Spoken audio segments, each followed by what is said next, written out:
তো এরকমও অল্প কথাই জীবন চেঞ্জ হতে পারে যদি আল্লাহর মেহেরবানি হয়। অল্প কথাই যথেষ্ট হতে পারে। আর আমার বিশ্বাস হবে যদি আমরা মনোযোগ দিই,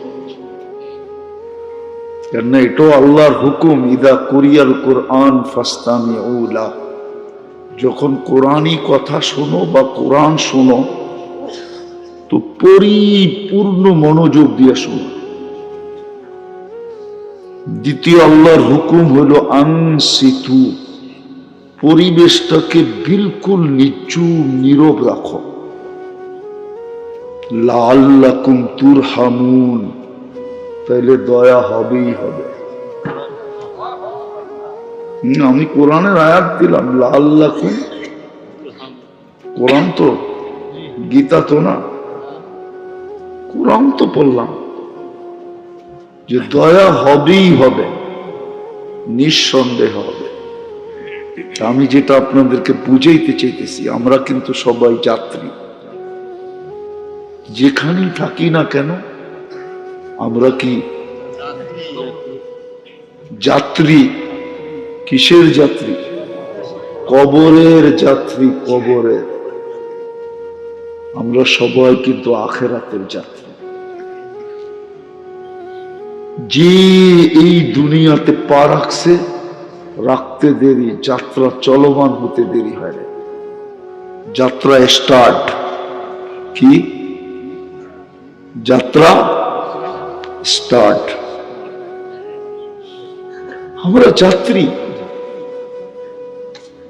কিন্তু পরিসমাপ্তি কখন কার ঘটবে কেউ জানে না। আল্লাহ কাউকে জানার ক্ষমতা দেন নাই। কাউকে জানার দিছেন নাকি? মেশিন আছে, টেকনোলজি আছে, বিদ্যা আছে? নাই। বিদা আমরা কিন্তু সবাই যাত্রী, মাবন্ড যাত্রী, পুরুষ যাত্রী, যুবক যাত্রী, বৃদ্ধ যাত্রী, এমনকি বাচ্চাও যাত্রী। পরিসমাপ্তি কার কখন ঘটবে কেউ জানি না। হতে পারে আমার পরিসমাপ্তি আমার ঘরেই ঘটতে পারে, হতে পারে কারো পরিসমাপ্তি তার অফিসেই ঘটতে পারে। কোথায় ঘটবে এটাও জানি না, কোন সময় ঘটবে এটাও জানি না, কোন জায়গায় ঘটবে এটাও জানি না। কিন্তু আমার প্রশ্ন আপনাদের কাছে, প্রস্তুতি কতটুকু? আল্লাহ তো অনলি প্রস্তুতি দেখবে, কোথায় বসবাস এটাও দেখবে না। যদি এটা দেখতেন তাহলে মক্কার মানুষের জাহান্নামে যাওয়ার সুযোগ ছিল না। মক্কার মানুষের জাহান্নামে যাওয়ার সুযোগ ছিল না। হাজিদের জন্য আবু জাহেলের বাড়িতে পেশাব করার সুযোগ হতো না। মক্কা আউয়ালা বাইতিন উদিয়া লিন্নাস লাল্লাযী বিবাক্কাতা মুবারাকা, যার চেয়ে উত্তম কোন জমিন আল্লাহ বানান নাই। জিবরিল আলাইহিস সালামের ফতোয়া, কল্লাবতুল কাবাইলা কল্লাবতুল আরদা কুল্লা মা ওয়াজাদতু আতিয়াবা মিন মক্কা, মক্কার চেয়ে উত্তম কোন জমিন নাই। আমার বিশ্বাস জান্নাতের জমিনও এর চেয়ে উন্নত না, উত্তম না। কেন জান্নাতে তো বাইতুল্লাহ নাই, মক্কায় তো বাইতুল্লাহ আছে না। হুজুররা মনে হয় মানতে রাজি না। জান্নাতে তো কি নাই? বাইতুল্লাহ নাই। মক্কায় কি আছে? বাইতুল্লাহ আছে। মক্কায় বাইতুল্লাহ আছে। হায় হায় হায়, এই জন্য বলতেছিলাম যে আল্লাহ দেখবে না, আল্লাহ শুধু প্রস্তুতি দেখবে। এই জন্য আমার কথা শুরু এটি। যে আমরা সবাই যাত্রী, যাত্রা চলমান, যে কোনো মুহূর্তে পরিসমাপ্তি করতে পারে। কেউ জানে না কোথায় ঘটবে, কোন সময় ঘটবে। যদিও শিক্ষা দীক্ষায় দুনিয়ায় আজকে বড় উন্নত, বড় আকাশ চুমি উন্নত দুনিয়া আজকে। আকাশ চুনি বোঝেন না? মনে বোঝেন না? আকাশ চুনি বোঝেন? মানুষ আজকে এতটুকু বিদ্বান যে সে ইচ্ছা করলে আকাশে চুমা দিতে পারে, ঠিক না? উন্নতিতে মানুষ এতটুকু উপরে উঠছে, আকাশ ছোঁয়ে ছোঁয়ে ভাব, ঠিক না? কিন্তু জানে না কোন সময় পরিসমাপ্তি ঘটবে, কোথায় ঘটবে, জানে না। এই জন্য আমি প্রশ্ন আপনাদের সামনে রাখলাম যে প্রস্তুতি কতটুকু। আল্লাহ শুধু প্রস্তুতি দেখবে, আর কিচ্ছু দেখবে না।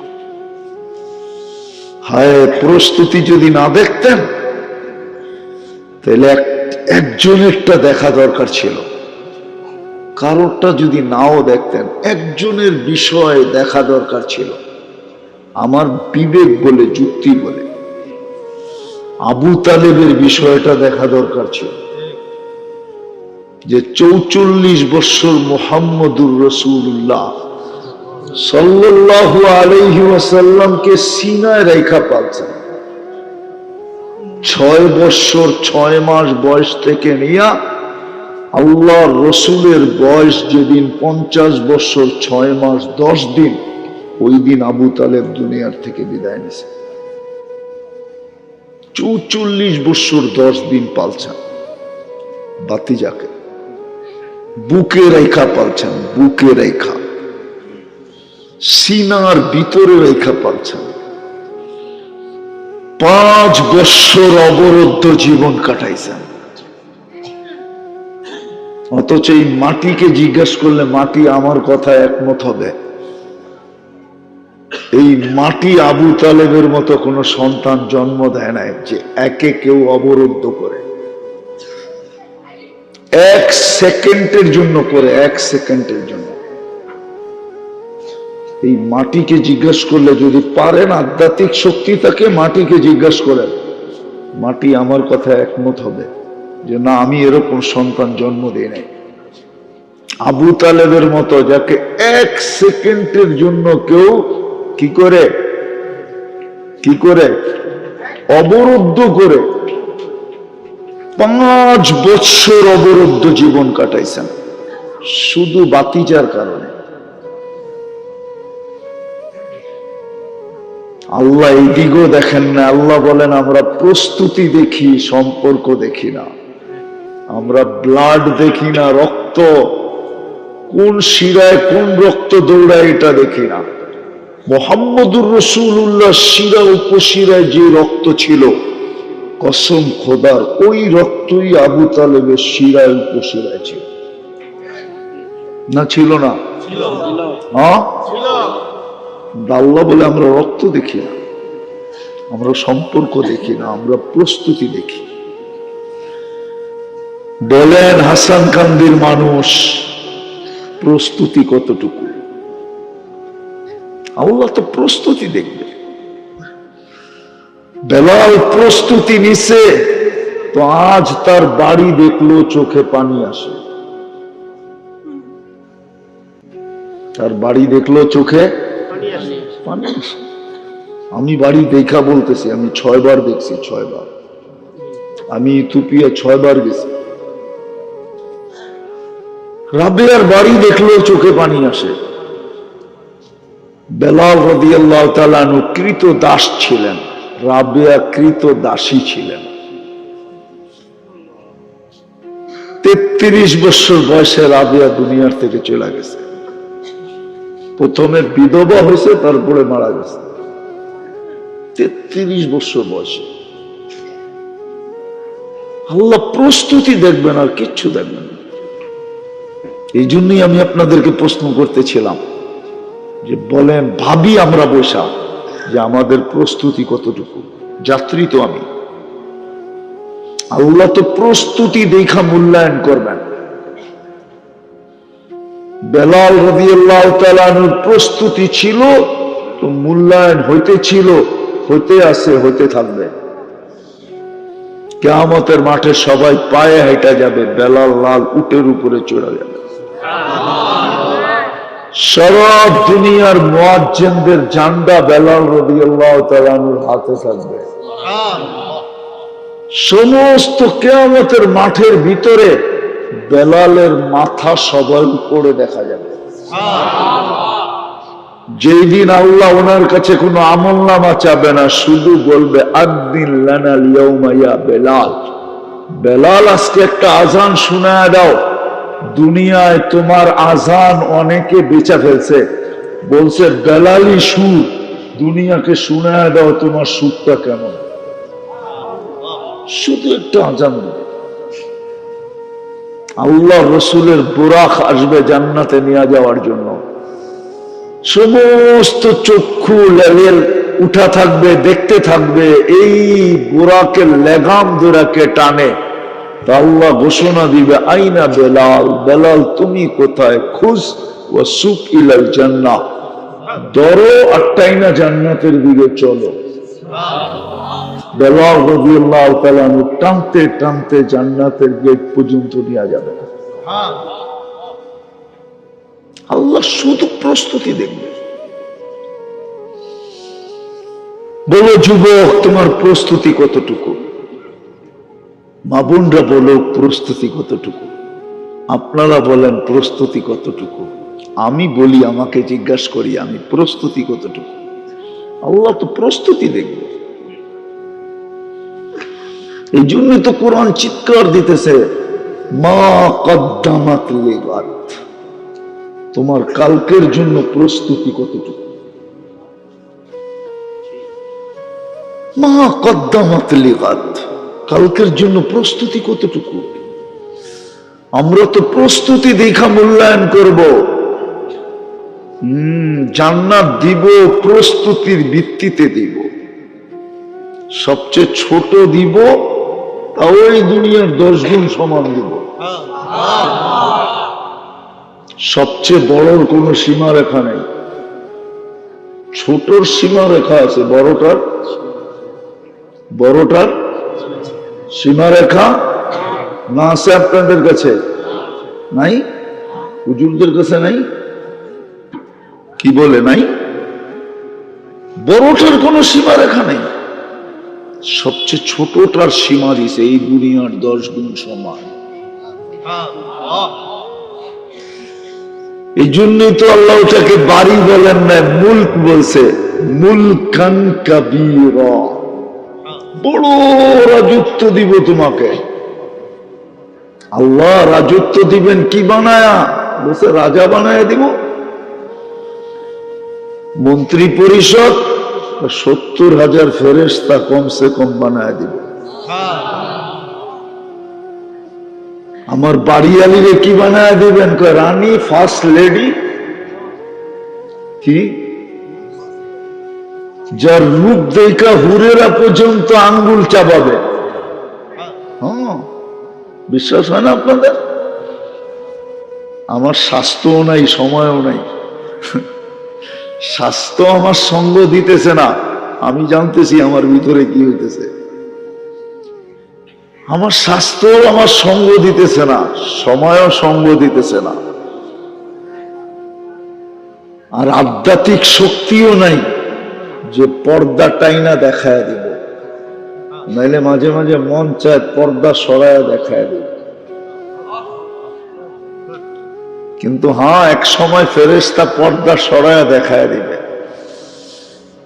যদি প্রস্তুতি নিতে পারি, তাহলে মৃত্যুর সময় ফেরেশতা পর্দা সরায় দেখায় দিবে। কোরআন বলে আবশিরু বিল জান্নাতিল্লাতী কুনতুম তুআদুন। ওই সময় ফেরেশতা সুতায় টান দিবে, চোখের সামনের থেকে পর্দা সরা যাবে, আর মৃত্যু ব্যক্তি জান্নাত দেখতে দেখতে দেখতে দেখতে রূহ বাহির করে দিয়া দিবে। সত্য এটা। আল্লাহ প্রস্তুতি দেখবে। বোঝেন, মাদারীপুরের মানুষ বোঝেন। আমার তো মাঝে মাঝে হাসিও লাগে, দুঃখও লাগে যে দুনিয়ার একটা সিট পাওয়ার জন্য মানুষ রাত দিন এক করে দিতেছে, ঠিক না? কি সামান্য একটা, তাও কয়টা থানার? একটা থানার, নাইলে দুটা থানার, নাইলে তিনটা থানার। অথচ আল্লাহ তো প্রস্তুতির উপরে রাজত্ব দিতে চেয়েছে। এটা তো 5 বছরের জন্য, এটা তো চিরদিনের জন্য। আপনি বলবেন দুনিয়া কি কিছুই পাবো না? আল্লাহ বলে প্রস্তুতি নিয়ে দেখ না, উখরা তুহিব্বুনাহা নাসরুম মিনাল্লাহি ওয়া ফাতহুন করিব। প্রস্তুতি নিয়ে দেখ না, ওইটাই তো আল্লাহ দুনিয়ার কথা বলছে। উখরা তুহিব্বুনাহা নাসরুম মিনাল্লাহি ওয়া ফাতহুন করিব। আল্লাহ বলে আমি জানি তোদের দিলের ভিতরে একটা প্রশ্ন ঘুরপাক খাইতেছে যে দুনিয়ার কিছুই মিলবে না। আল্লাহ বলবেন, আল্লাহ জবাব দিয়া দিছেন, নাসরুম মিনাল্লাহি ওয়া ফাতহুন করিব। দুনিয়া তোদের পায়ের ভিতরে চুমা দিতে থাকবে, চুমা দিবে দুনিয়া। দুনিয়াও দিব, দুনিয়া যে দিব না এরকম না, দুনিয়াও দিব, কিন্তু কতগুলো জিনিস মিলায় দিব। আজকে দুনিয়া আছে কিন্তু মিলানো নাই। কি আছে? কি নাই? দুনিয়া আছে আমাদের কাছে, কিন্তু যেটা মিলাইলে মজা হবে ওটা নাই। কি কি খানা পাক হয়েছে কিন্তু লবণ নাই। লবণ লবণ বিরিয়ানি, লবণ, গোশত, দামি দামি খাওয়া, লবণ, লবণ নাই তো কি নাই? স্বাদও নাই। আল্লাহ বলে সব আছে কিন্তু মিলানো নাই। উখরা তুহিব্বুনাহা, মিলায়া দিব। কি মিলায়া দিবেন? কাউলাইকা লাহুমুল আমান, নিরাপত্তা মিলায়া দিব। লাহুম রিজকুন কারীম, ক্লান্তিহীন রিজিক মিলায়া দিব। হায়াতান তাইয়্যিবা, সুখ মিলায়া দিব। এরকম কোরআন থেকে 10টা না 20টা দেখানো যায়। যেগুলা মিলায়া দিব তখন জীবন সুখের হবে, যেরকম ছিল। যেরকম না ছিল না, ছিল না, ছিল। সুখের জীবন ছিল, সুখের জীবন ছিল। আজকেও মুসলমানের কাছে দুনিয়া, মুসলমানের কাছেই তো দুনিয়া আছে, কারো কাছে দুনিয়া নাই। কসম খোদা, আমার কাছে সময় নাই, আমার শরীরও অনুমতি দিতেছে না, শরীরও অনুমতি দিতেছে না। আজকে মুসলমানের কাছে আছে কিন্তু মিলানো নাই। সবচেয়ে বড় টাকা মুসলমানের কাছে, সবচেয়ে বেশি কাপড় চোপড় মুসলমান পরে, দুনিয়ার সবচেয়ে বেশি প্রসাধনী মুসলমান ব্যবহার করে, দুনিয়ার সবচেয়ে বেশি খাওয়ার আইটেম মুসলমান খায়, দুনিয়ার সবচেয়ে বেশি ব্র্যান্ড মুসলমান ব্যবহার করে। আপনাকে আমি একটা একটা খুলা খুলা দেখাইতে পারবো। দুনিয়ায় সবচেয়ে বেশি ব্যবহৃত কাপড় মুসলমানের ঘরে আছে। আপনাদের শুধু এই থানা, কোন থানা এটা? রাজৌর থানায় ব্যবহৃত কাপড় প্রত্যেকের বাড়িতে যতগুলা আলমারিতে আছে, ইউরোপের একটা দেশেও এত ব্যবহৃত কাপড় আলমারিতে নাই। বিশ্বাস হয় না? প্রমাণ দিন। তাইলে ওদের রাস্তার মোড়ে মোড়ে পুরান কাপড় রাখার জন্য বক্স হতো না, 2 কদম পরে পরে বক্স রাখা আছে ব্যবহৃত কাপড় ওটার ভিতরে রাখার জন্য। নাইলে আপনি পুরান সোয়েটার কই থেকে পাইতেন? ইউরোপ থেকে ইম্পোর্ট হয়ে আমাদের দেশে আসে, আবার শীতের সময় ওইগুলোই বিক্রি হয়। বিশ্বাস হয় না? সদরঘাট যায় দেখেন, ঢাকা, চিটাগাং, খাতুনগঞ্জে যায় দেখেন, গাঠি বান্দা বান্দা আসে, ওগুলা বাহির করে আবার বিক্রি হয় গরিব বেশে। ওদের বেচে এত ব্যবহৃত কাপড় আলমারিতে নাই। তারপরও মুসলমানের এই দুরবস্থা কেন? ওই যে বললাম না, মিলানো নাই। কি নাই? কি নাই? কি নাই?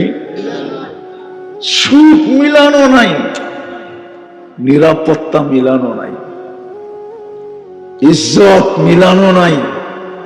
মিলানো যদি থাকতো তাহলে এই দুরবস্থা হতো না। বিদায় আমি শেষ জায়গায় চলে আসছি। আমরা কিন্তু যাত্রী, আল্লাহ কিন্তু প্রস্তুতি দেখবে, আর কিচ্ছু দেখবে। নিজেকে নিজে প্রশ্ন করেন, প্রস্তুতি কতটুকু? বলবেন প্রস্তুতি পদ্ধতি কি? ওলামাদেরকে জিজ্ঞাসা করেন। আপনাদের রাজরও ওলামা আছে, বড় বড় মাদ্রাসা আছে, দাওরায় হাদিস পর্যন্ত রাজরও মাদ্রাসা আছে, ঠিক না? মৌলানা রাজাউল করিম সাহেবের মাদ্রাসা দাওরা পর্যন্ত। ওইখানে যে জিজ্ঞাসা করেন, আমি প্রস্তুতি নিতে চাই, পদ্ধতি কি? দুই একটা দেখায় দিন। কিচ্ছু না করতো যদি উম্মত দুটা কাজ করত। সূর্য উঠতে দেরি, হাত উঠে মাপ চাইতে যদি দেরি না করত। সূর্য ডুবতে দেরি, হাত উঠে মাপ চাইতে যদি দেরি না করত। এতটুকু করলে হতো, শুধু হাত উঠে মাপ চাইতে। আপনি বলবেন এটার প্রমাণ কোথায়? যদি হাত উঠে মাপ চাইলে না হইতো, তাহলে আল্লাহ ডেলি রাত্রে নিচে প্রথম আকাশে আইসা মাপের জন্য ডাকতে থাকেন কেন? হালমিন মুস্তাগফির বলতে থাকেন কেন? আল্লাহ তো উল্টা ডাকতে থাকে, হাত উঠা মাফ করে দেব। এতটুকু করলেই তো হতো, এতটুকু করলেই তো হতো। আচ্ছা, দুই টাইমে বাদ দিলাম, এক টাইম দেখাইতেছি। ঘুমানোর সময় মাপ চায় ঘুমাইলেও তো হতো। এইখানে কে আছে অভ্যস্ত যে ঘুমানোর সময় মাপ চায় ঘুমায়? একজন যুবক বলো, ও সারাদিন কি করলো আমার বিষয় ছিল না। আমার বিষয় হলো ঘুমানোর সময় মাপ চায় ঘুমাইলো কিনা। মা বোনরা সারাদিন কি করলো এটা আমার বিষয় ছিল না। আমার বিষয় ছিল ঘুমানোর সময় মাপ চায় ঘুমাইলো কিনা। কিছু না করতো, 5 বেলা কে ডাকে? কে ডাকে? হ্যাঁ, আজান মুয়াজ্জিনের আওয়াজ, ডাক কার? আল্লাহর ডাক। আওয়াজটা কার? মুয়াজ্জিনের। ডাকটা কার? আল্লাহর ডাক। 5 বেলা ডাকে, 90% নামাজ পড়েন। শুধু যদি 5 ওয়াক্ত নামাজ পড়তো তাইলেও তো অঙ্গীকার ছিল, সলুহা সলুহা সাইরুল আমাল, নামাজ ওকে, জীবন ওকে। আম্মা বাদু ফাউযু বিল্লাহি মিনাশ শাইতানির রাজীম। বিসমিল্লাহির রহমানির রহিম। ইয়া আইয়ুহাল্লাযীনা আমানুত্তাকুল্লাহ ওয়ালতানজুর নাফসুম মা কদ্দামাত লিগাদ ওয়াত্তাকুল্লাহ ইন্নাল্লাহা খাবীরুম বিমা তা'মালুন। وقال رسول الله صلى الله عليه وسلم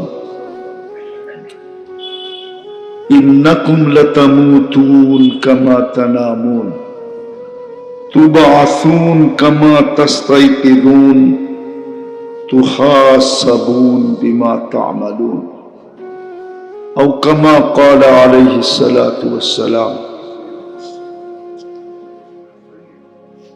উক্ত মাহফিলের সম্মানিত সভাপতি, উপস্থিত উলামায়ে কেরাম, এলাকার বিভিন্ন জায়গা থেকে আগত মুসলমান ভাইয়েরা, বিশেষভাবে যুবকরা,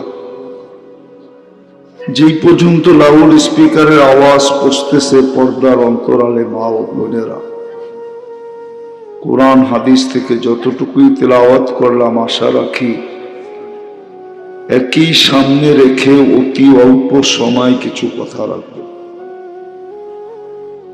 কেননা লম্বা কথা বলার অনুমতি এখনো আমার হয় নাই। যদি মিডিয়া দেখেন তো বোঝা যাবে আমি কবর থেকেই উঠে আসছি, কিন্তু অঙ্গীকারবদ্ধ, আওয়াজ কম অঙ্গীকারবদ্ধ এই জন্য চলে আসছে, নইলে এত দূর সফর করার অনুমতি এখনো আমার হয় নাই। আর রাস্তাঘাটের কারণে গাড়ির ঝাঁকি, এটা আমার জন্য এখনো সহনীয় না। তো কথা লম্বা হবে না, অল্প সময় হবে, কিন্তু মনোযোগ দিয়ে যদি শুনি